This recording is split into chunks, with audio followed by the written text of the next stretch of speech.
भेज दिया आपने उनको, है ना। ये तो सारा सब था मैं वो अभी आपको पहचान नहीं रही, धीरे धीरे पहचानेंगे। आपने मेरे को हाँ बोली है मिलने के लिए, किसी यूट्यूब पर मैंगो लाए हैं हमारे काजल के लिए, मेरे लिए नहीं, आपके लिए भी है, दोनों के लिए। और ये मानसी के लिए खूब प्यारा सा एक स्वेटर है जो कि हमें बहुत ही पसंद आया, बहुत ही प्यारा सा। Thank you. मतलब कि हम लेते भी मानसी के लिए तो इसी तरह का लेते, अब पता ना हमें मिलता भी नहीं क्योंकि हम हिमाचल से। हाँ, अपने बच्चों के लिए भी मैंने ऐसी ड्रेस लेके रखती हूँ ना वहाँ पे। मानसी पहली बार मतलब कि हिमाचल का कपड़ा पहने। नहीं करेगी, नहीं करेगी। देखो मैं काजल ही बोलूंगी। छोटे हो ना तभी। हाँ, तो भैया पता नहीं कहाँ चले गए और हम लोग बातें कर रहे थे, तो मैंने बोला चलो थोड़ा सा ब्लॉग भी बना लेता हूँ। भैया मुझे लगता है कुछ लेने के लिए भेज दिया आपने उनको, है ना। तो अभी मानसी से बातें कर रहे थे हम लोग और काजल से मिलके बहुत अच्छा लगा। आपको कैसा लगा मेरे से मिलके? हम बहुत अच्छा लगा हमको, सच में। हाँ, और कोई भी आता है तो हमें बहुत खुशी होती है, बहुत अच्छा लगता है हमें मिलके। मुझे भी बहुत अच्छा लगा। देखो गाइस, वीडियो को बिल्कुल भी स्किप मत करना, पूरी देखना, लास्ट में आपसे बात करती हूँ। तो अभी जा रहे हैं हम लड्डू गोपाल के बर्थडे में। एक्चुअली बर्थडे तो हो गया था लेकिन सेलिब्रेशन नहीं किया था, बस केक कट किया था। आज खाना पीना भी हो रहा है, तो हैप्पी बर्थडे लड्डू गोपाल जी। और यहाँ पे केक वगैरह कट करेंगे, बच्चे वगैरह आए हुए हैं, थोड़ी सी फैमिलीज है और बाद में खाना पीना भी होगा। वैसे बच्चों का पहले कर दिया था और बाकी ये सब बाद में हो रहा है।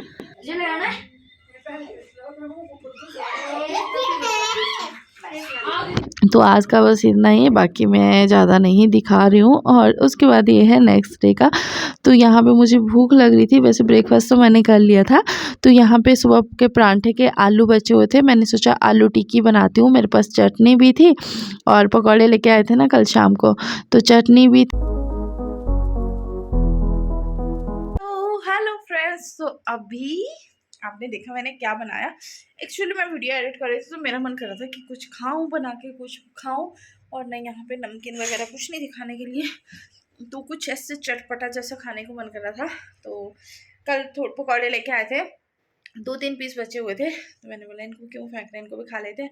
और देखिए मेरी टिक्की जो है बन चुकी है, और चटनी भी थी इसके साथ। और चटनी मैंने इसके अंदर ऐड कर दी, प्याज काट दिया और हरी मिर्च नहीं थी, और थोड़ा सा खट्टा डाल दिया जो बहुत टेस्टी बनी, और सॉस भी डाल दी और सोया सॉस भी डाल दी। तो सारी चीज़ें बना के अब इसको खाऊंगी, बहुत टेस्टी बनी, वो दिखा देती हूँ।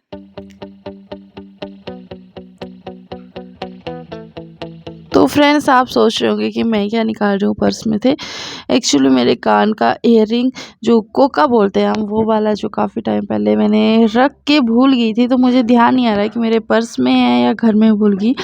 एक्चुअली पहले मम्मी के घर में भूल गया था, फिर मम्मी ने मेरे पास दिया, और उसके अंदर बोलते हैं ना जो कुल्फ जो पीछे वाला होता है वो मतलब घुस गया था, तो उसको निकालने लगे और उसके बाद वो टूट गया था आधा जैसा। तो फिर मैंने सोचा था उसको चेंज करवा के, मतलब दोनों कान के चेंज करवा के और ले लूँगी, लेकिन वो मिल ही नहीं रहा है। तो यहाँ पे मम्मी ने मेरे को बैंगल दी थी, ये मैंने पहन ली और दूसरी बैंगल निकाल दी। तो रेड कभी कभी चेंज करने को मन करता है, तो मैंने चेंज कर दी। बट मैं जिसको ढूंढ रही थी वो चीज़ मिल ही नहीं रही थी मुझे। और मैंने सारे के सारे पर्स निकाल के देख लिए, बच्चों के, अपने, बस सब में पैसे मिल रहे थे थोड़े थोड़े, लेकिन जो चीज़ें मैं ढूंढ रही थी वो बिल्कुल भी नहीं मिली।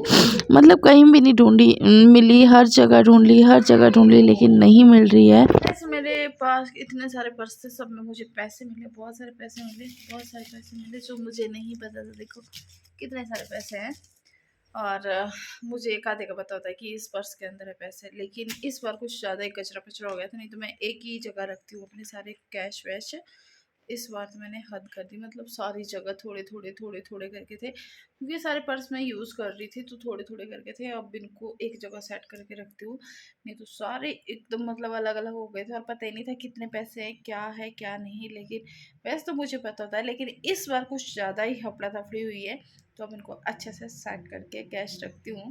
वैसे मैं कैश नहीं रखती अपने पास, लेकिन इस बार कैश भी है और थोड़ा थोड़ा करके सारे पर्स में। तो मैं ढूंढ तो कुछ और रही थी, वैसे ढूंढ रही थी मेरे जो कान की ये जो तिल्ली है ना बोलते, ये मिल जाए। मतलब इसको मैंने रखा हुआ है कहीं, तो मुझे नहीं पता कि कहाँ रखा हुआ है मैंने, तो नहीं मिल रही है वो, टूटी हुई, पता नहीं कहाँ रखी। मेरी मम्मी ने मेरे को संभल के दी थी, मेरे हाथ में पकड़ा दी, लेकिन नहीं है मेरे पास। तो देखती हूँ कहाँ मिलेगी। अभी आपको बताऊँगी, अगर मिल गई तो ठीक है, नहीं मिली तो फिर लेना तो पड़ेगी। नहीं तो मैं सोच रही थी दोनों वापस करके कुछ और ले लूँगी, लेकिन नहीं मिली तो फिर यही देना पड़ेगा और दोनों कान के लिए लेना पड़ेगा।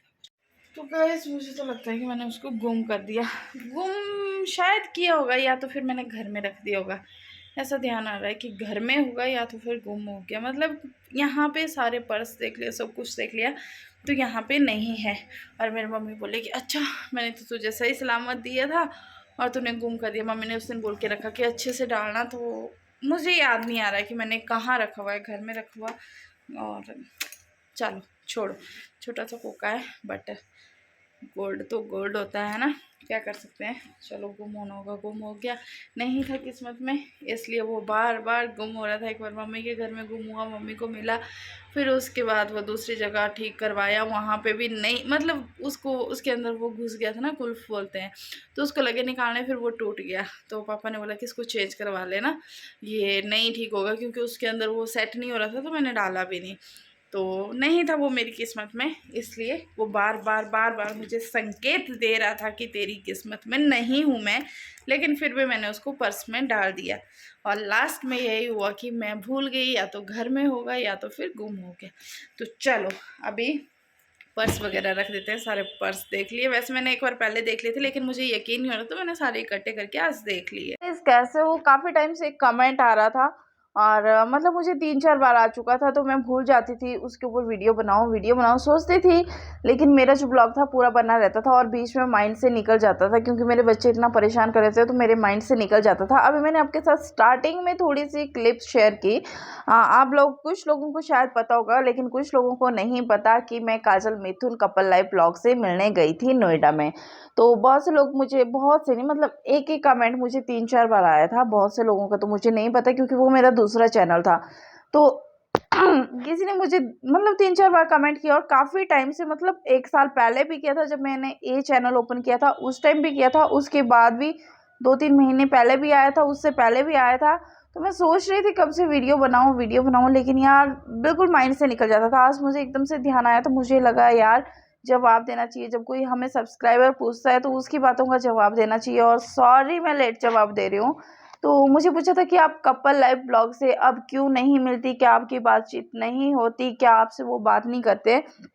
तो मैं उनको बता दूं कि जब मैं नोएडा में थी तो मेरी अच्छे से बात होती थी, और हाँ कभी कभी फ़ोन पे ऐसे बात भी किया करती थी मिथुन भैया से, काजल से दोनों से बात होती थी। लेकिन जब से मैं हिमाचल में आई, मैंने 1-2 बार कांटेक्ट भी किया उनसे, तो जो उनका पुराना नंबर है वो नहीं लग रहा।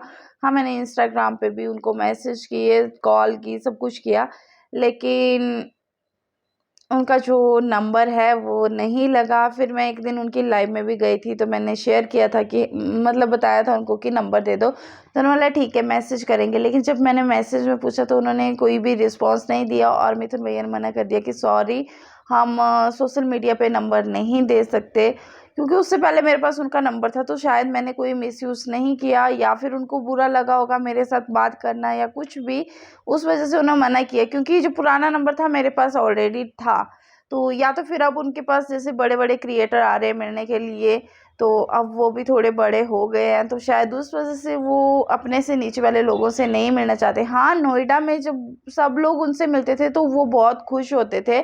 मैं अभी उनकी बुराई नहीं कर रही, लेकिन अभी उन्होंने नंबर नहीं दिया और उन्होंने मना कर दिया कि हम नहीं शेयर कर सकते। तो ठीक है यार, किसी की पर्सनल लाइफ है, अगर वो नहीं शेयर करना चाहते तो ठीक है, लेकिन पहले उन्होंने नंबर दिया था, जैसे ही मैंने उनसे मांगा था उन्होंने नंबर दिया था, और मिलने को भी उन्होंने मना नहीं किया। वो मिले मुझसे, बहुत खुश थे, मैं भी बहुत खुश थी। लेकिन अब मुझे नहीं पता कि क्या हुआ क्या नहीं हुआ, पर मेरे माइंड में अब यही थॉट आ रहे हैं कि हाँ, जैसे बड़े-बड़े क्रिएटर उनको मिल रहे हैं और बड़े-बड़े लोगों से मिल रहे हैं, जैसे मिस्टर मिस्ट्री हो गए, बहुत सारे लोगों से अभी भी मिले थे। आपको पता ही है, जैसे पिछले टाइम से मिलते आ रहे हैं बड़े-बड़े क्रिएटर से, मिस्टर मिस्ट्री से। लेकिन आपको पता है जब आदमी थोड़ा-सा अप हो जाता है ना, तो छोटे लोगों को भूल भी जाता है। लेकिन उस टाइम उनके मन में ये नहीं था कि हमें छोटों को नहीं भूलना, और काजल ने भी वही बोला कि हम बहुत खुश हैं आपसे मिलके। इसलिए मैंने थोड़ी-सी क्लिप आपके साथ शेयर की है कि उस टाइम वो ऐसे थे, लेकिन हो सकता है कि अब बड़े क्रिएटर बन गए, अब उनका माइंड चेंज हो गया है या कुछ भी। लेकिन मैं कुछ नहीं बोलना चाहूँगी इस बारे में बस, लेकिन मैं यही जवाब दूंगी कि नहीं, मेरी अभी कोई बात नहीं होती, नहीं कोई कांटेक्ट है, ना ही मैसेज। क्योंकि जब उन्होंने मेरे को साफ मना कर दिया ना तो मुझे बहुत हर्ट हुआ, दिल पे लगी बात। फिर मैंने उसके बाद उनसे कांटेक्ट नहीं किया। हाँ, मैंने उनको रिप्लाई भी बहुत कुछ दिए हुए हैं, अगर आप लोग बोलोगे तो मैं शेयर करूँगी। शायद मैंने डिलीट ना किए हो, और देखना पड़ेगा मैंने डिलीट किए नहीं किए। तो बस गाइस इतना ही बोलना चाहूँगी। और बाकी आपको आज का वीडियो कैसा लगा कमेंट में ज़रूर बताना। वीडियो क्या लाइक करना, शेयर करना, कमेंट करना, और मेरे चैनल पे नए होंगे तो चैनल को सब्सक्राइब करना। Bye bye guys.